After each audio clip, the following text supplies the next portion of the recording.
Peggy 12.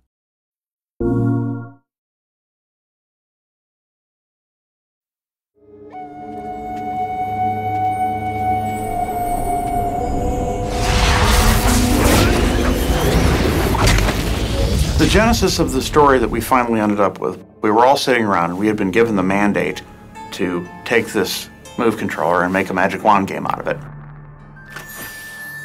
We wanted opening that Move box to be that moment of discovery, like, what is this? This is something I've never seen before. It feels powerful. And it really formed the foundation of the story. It was going to be about learning how to do all this new stuff you'd never done before. And we wanted the story of the game to be the same way, a journey of discovery, a hero's journey.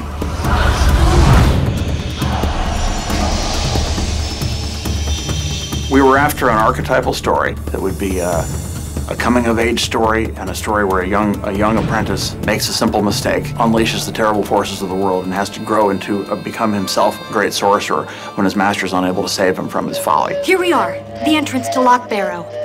Beyond this door is the domain of the restless dead, the forsaken spirits of the final war. The final war? Between the elves and the humans. The world of sorcery, it's a world where the realm of fairy and the human realm are very closely intertwined, and there are portals that let you pass back and forth between the two worlds. There is a war between the humans and the fairies about 100 years before the game takes place. And since then, the realms have pretty much kept to themselves. There are very few people have crossed back and forth between them. But as the game starts, the portals are thrown open again, and all of a sudden you're thrust back into this world where the creatures from the realm of fairy are crossing over. Great sorcerers defended the world from unspeakable evil. And everyone bowed down to them and gave them treasure and stuff. And stuff? Really? Just prepare to be amazed.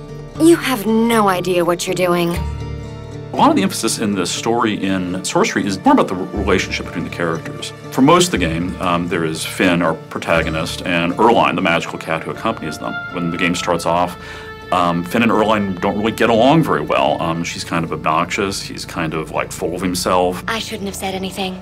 Lock Barrow is far too dangerous. You might get hurt, and then I would never forgive myself. Right then, Lock Barrow. Well, this should be entertaining.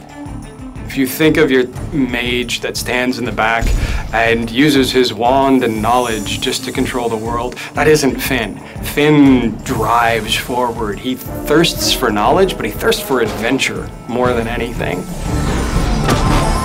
There are a couple of things we do to sort of play with the fantasy archetypes. One thing is to sort of dig deeper into the reality of beneath the archetype. We have an evil queen, the Nightmare Queen, and we actually worked really hard to create sort of a psychological depth to her. You can feel a little bit of sympathy for the best of best villains. In the Nightmare Queen, her daughter has been stolen, and that's a believable anger, right? You can look at the Nightmare Queen and go, yeah, I'd be pissed. That believability makes her all that more terrifying because you can understand and maybe you could see yourself be that villain.